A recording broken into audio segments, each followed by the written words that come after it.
while the rest of the council wasn't yet aware of the effort when SEMBRA in North Carolina announced it on Monday. So they actually announced it looks like earlier today. And so Martin told the N&O. So there's definitely some people that are saying, look, we're expecting this check, and since we're expecting this check, and we know that there's some people out there that are not getting this check that probably need the check, we're going to do our part by turning over part of our check to them. So I think that's a noble cause on their part if they're willing to do that, and if they can afford to make that sacrifice. I'm not mad at them, man. You know, a lot of people will say, well, they're not legally here or they don't have a Social Security number, but you know what? They work doubly as hard as some of us that have been here our whole entire lives. So when you look at it that way, it's like, you know what, they do a lot of the jobs, and I said this before, that many of us are not willing to do. So, yeah, let's take care of them as well. It's only fair since you've allowed them here. It's almost like me allowing you to stay at my house, but I keep the refrigerator empty. You know, so if you're going to do one, you might as well do the other. I agree. I totally agree. And I'm expecting we're going to hear that bell ring a couple of times today, at least based on folks that have told me they're going to call. We're going to see if they actually call all these people that told me they're going to call. But I think I just heard a doorbell. You sure did, and we're going to get to that guest in 1 second. A straight talk with Dean and Mark, y'all.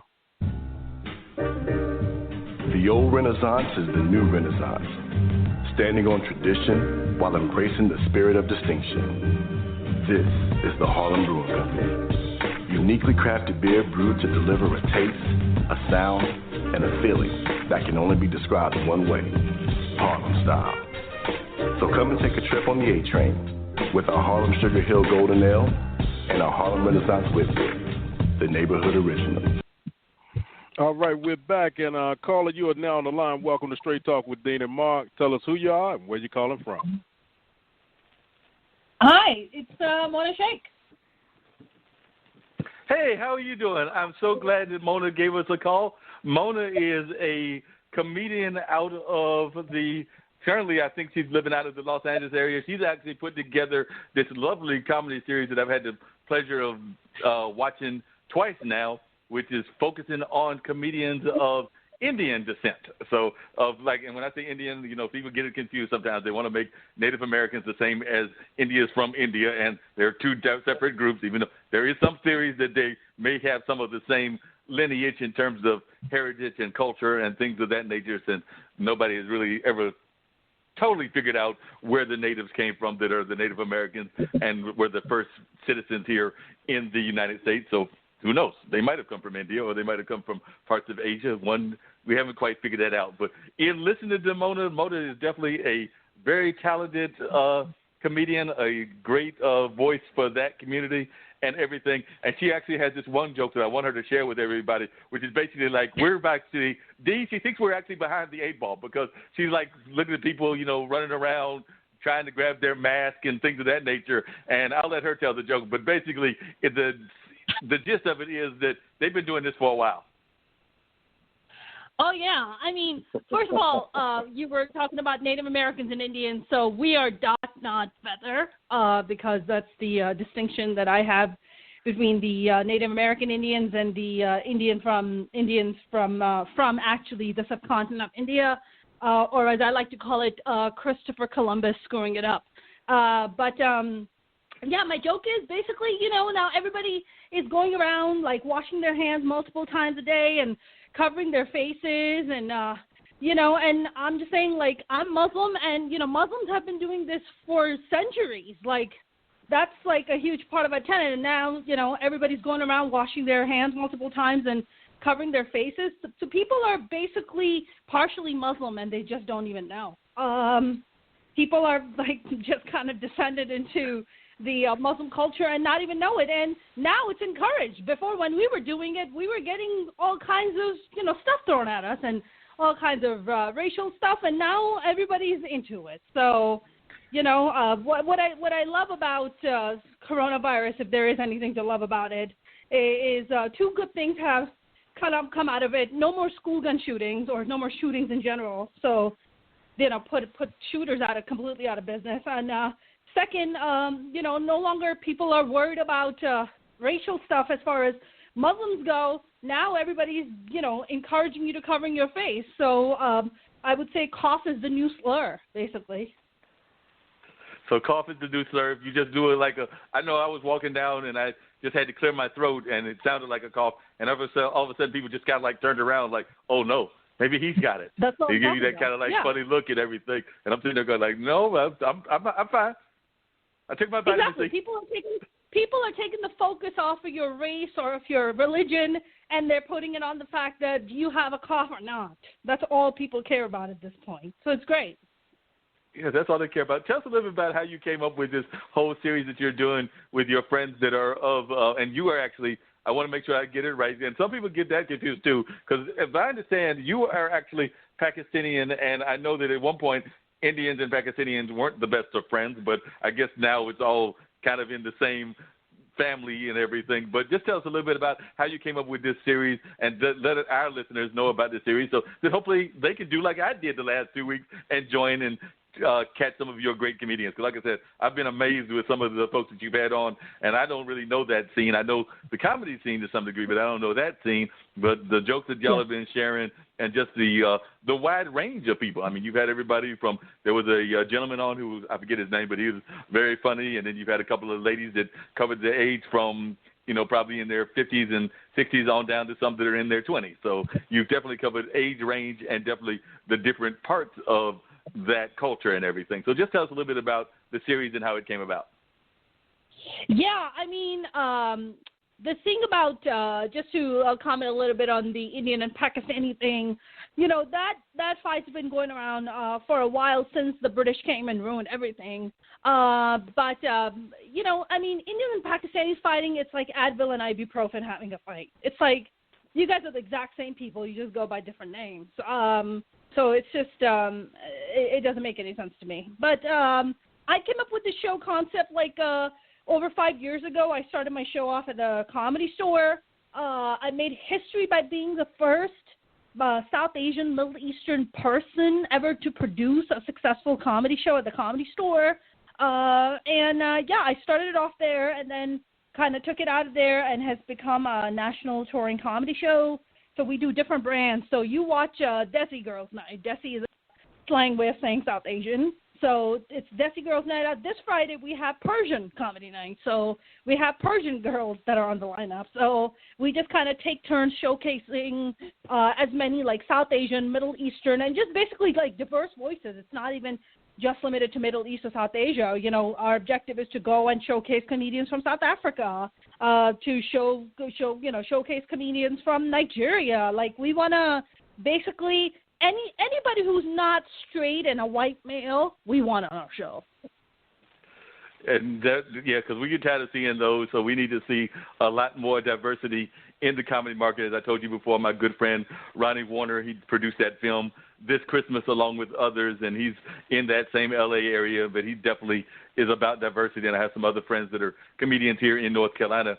So definitely anytime we can have a diversity in the comic field as in any other field, that is a great thing.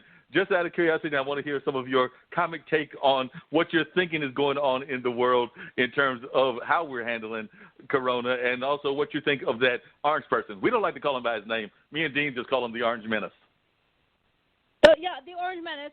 Yes, I mean, look, I think if you look around at all the countries that are doing really well as far as curtailing the disease and and really flattening the curve, countries from Germany to New Zealand to Taiwan, they all have female leadership, all of them.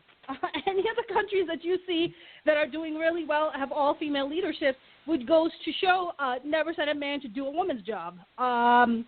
Because I'm just saying, women are doing really well right now. We are, I feel like female leadership is much needed, definitely in America, after, the Orange Man. But let me tell you something.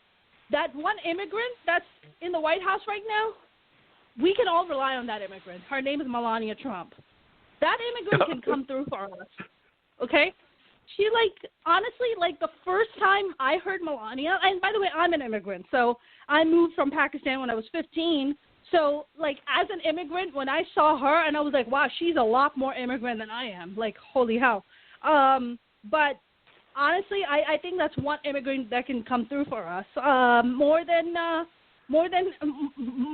voting, I think that's one immigrant that can, like, save us all. She knows all the secrets.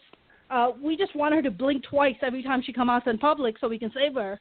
But I think the U.S. is not doing a good job handling it. I feel like living in L.A., Governor Gavin Newsom has done a pretty fantastic job, like, curtailing it. And honestly, we have been doing a good job about, like, flattening the curve. We haven't had, our cases have been subsiding. Like, it's not as intense as it is in New York City and other places. So, I just feel like what's going to happen out of all of this is something wonderful is going to come out. Well, the thing is that doctors and nurses and hospital workers and grocery store workers have always been essential, always. I think what happened is that we got we start taking these people, these amazing people, for granted. And now when this crisis hit, first of all, the entire universe, the entire planet got checked. We all got checked really, really hard by the universe because we've been too cocky and too arrogant for a while. And the universe was like, you know what? I think I'm going to check you right now. You guys are a little out of control. You guys are taking me for granted, and I'm going to fix this problem right now. So I feel like these people have been so essential and significant all this time, but we kind of lost track because we've been too focused on the Kardashians and the Jenners, posting their booty selves, their booty selfies. So I feel like that culture needs to go and that culture needs to shift because if it wasn't for the horrific world of reality TV, we wouldn't have a president right now. So I think our priorities are going to shift. Yeah, I'm hoping they're going to shift. I'll tell you one thing. I've mentioned this on the show before with Dean and some of our other guests. This week, because it's been 2 weeks since we last had our show because of Easter and everything. But for the last week, I've been doing these nature walks.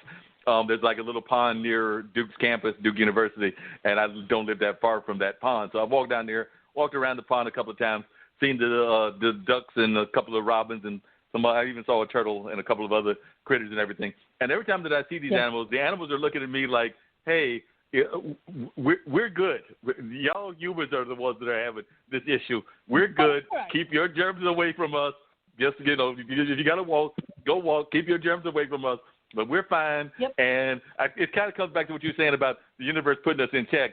I think that the animals, because I know that they've been talking about the rivers in Italy and around the world that used to be super polluted, that they can actually see the bottom or at least see close to the bottom of the rivers, and seeing dolphins pop up in there and everything. So I think the animals are perfectly happy with us staying in the house and not driving the cars and the trucks and some of the other pollution vehicles and not having many planes flying in their space and everything. So I think that the animals are perfectly fine with us not dealing too much with their issues and our issues that become their issues. So I think the animals are quite happy.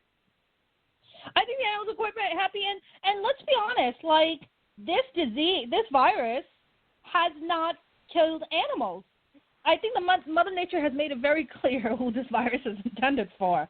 They're like, look, the actual virus that it comes from pangolins aren't dying from it. Bats aren't dying from it. You don't see animals, just dropping dead because of it. It's humans. It's intended for humans because somewhere along the line we got a little too cocky and the universe was like, you know what? I think I got plans for you. And this is where we are. Exactly. I do want you to tell people about the website where they can find your show and everything, but I want you to stay on the line for a little bit because I've also got a lady that's going to run for lieutenant governor here in North Carolina, and she's on the line, so I want to try to bring her on. I don't want to lose you yet because I do want the folks to learn more about you and how you got into comedy and also about the show itself, but I do want to just bring in Yvonne real quickly and everything so we can find out. You might even find some comic material out of Yvonne. Hello, Miss Holly. How are you doing? I'm good. How are you?